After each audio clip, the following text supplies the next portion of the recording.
Welcome, ladies and gentlemen. I'm Bob Moffett. Today I've got some esteemed colleagues here. Today we are going to brother-in-law some pipe. We're going to do a couple contrasting styles of root face, root opening. Visit WeldLife.com for all your welding needs today. A WeldTube and Weld.com collaboration. All right, Rosendo and I, we're going to start on this first 12-inch pipe, and we were running a 332 landing gap. All right, so that means our root face is 3/32 of an inch, and so is our gap. I'm going to start maybe about 85, 90 amps. The method I like to use is going to be a stitch method. It's more like a choking the rod method, where you're going to stitch up, stitch through the gap, come back down, and then push a little bit. So a lot of people call it the choke method, choking the rod. That's what I'm going to be doing up there.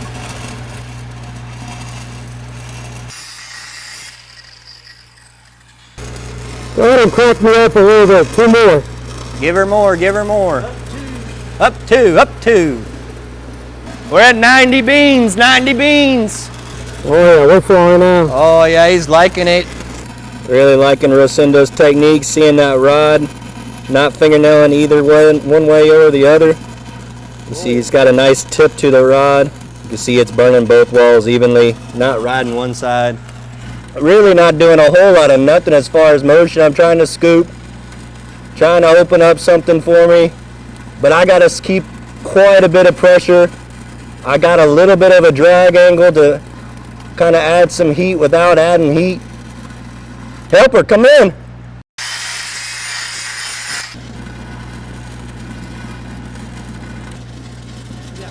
Give me 100. Get me up.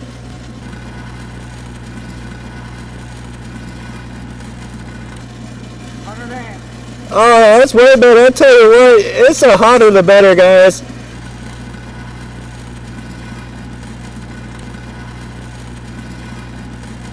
We're going to come way ahead of our keyhole, give that pedal time to solidify behind us. We've got to maintain that perpendicular angle. We've got to come ahead, bounce back. This Pipe Pro is doing the work for us. Sizzling hot. Bust it, baby. That is busting. That's that one's busting X-ray. Riley and I are going to do this side here, and we have got a 1/16 root face, 1/16 root opening. We're going to run about 105 amps. We're running off of a Miller Pipe Pro outside here, so we've got a remote. We'll be experimenting a little bit. We've got 10 on the crispy side, on the stiff side. What's your method? What are you going to do?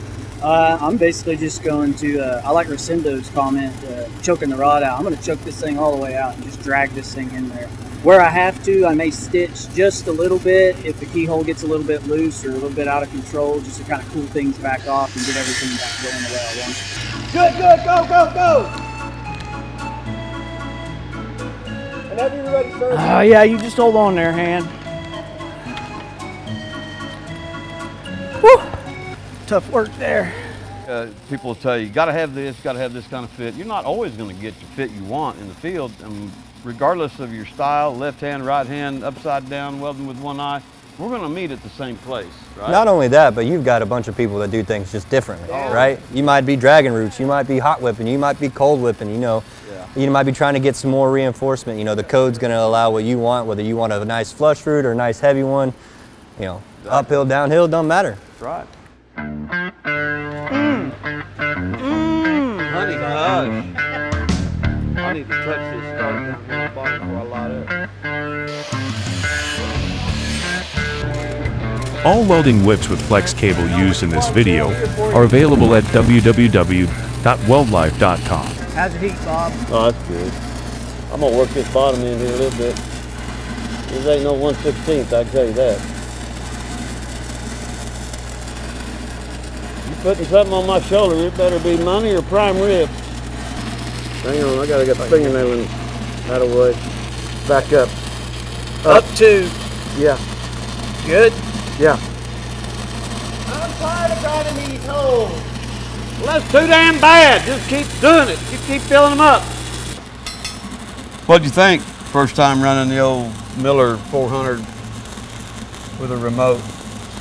Yeah. I was kind of impressed. I mean, that thing's got some power to it. Absolutely. I got into a couple of fingernailing situations, but gee whiz. Yeah. Going up and down in amperage for the remote, that's pretty nice. Yeah. the adjustability there is really, really nice. Plus changing the arc force and everything. Yeah, absolutely. Filled in nice, got a lot of power, stitched it in there. It didn't feel like the old traditional real tight 116, but man, it flew in there pretty nice. No, it opened up really nicely all the way around. Was able to keep the keyhole under control the entire time. Yep. Never really felt like I was in a situation where I was going to lose control of it. But that's kind of what the 1/16 gap offers, I would say, is a feeling of not losing control of the keyhole. I know some people know how to manipulate and know how to use that bigger, wider keyhole, but maybe some people like to just see that fingernail of light right behind the rod as they're just carrying the weld pool up the pipe. That's definitely what I prefer if I can get it. Either opening a keyhole or making it close up with Right. with how you manipulate the rod. Really, the only thing. I like to drag it up there, like you said, and just watch up underneath the rod and watch Yep. that kind of just that little red fill right below it. Mm-hmm. Yeah. And I could have switched to 532 maybe and ripped it up in through there and shoved it in there pretty tight. Go. This thing got some power to it. You know, the main thing too is when you're doing this technique like this and you're dragging the root in, one of the things that you can't see is what the keyhole is doing all the time, like you can with like a whip and pause type technique. One nice thing about that is I can whip out, I can see the keyhole, I can see which direction, which side of the bevel it's kind of riding, and it's kind of telling me the story of the weld. With this, maintaining rod angle and arc length, travel speed, all that stuff is really, really imperative, or you can get yourself into a really sticky situation, especially if I'm dragging the root off to kind of one side. I don't even realize it until I'm done. Maintaining reference to the center of the pipe. Yeah, whether and you're- lateral rod angle as Right. well. You start trailing one way or the other, even by just a slight amount, and the root can really grab one side of the bevel or the other, and before you know it, you think the root's in there good, and then you look and you've got inadequate penetration on one side, and or maybe undercut on the opposite side. So being able to maintain all those angles and know those travel speeds and interpret what the keyhole is telling you that's dragging right behind the rod is of utmost importance when you're trying to do something like this. Watch it, listen to it if you can. I mean, sometimes you're in a loud situation, you can't do it. Pay attention to it, definitely. Since I've been doing these a little tighter, I kind of like them too. Yeah. The main thing is learn to weld it all. I mean, gee Yeah. whiz, uphill, downhill, horizontal, it don't matter, man. You're never going to get what you really, really like unless you're the one fitting it up all the time. But keep an open mind and learn to weld it all. Yep. Learn techniques. They're subtle techniques, but gee whiz, they get you far places, you know.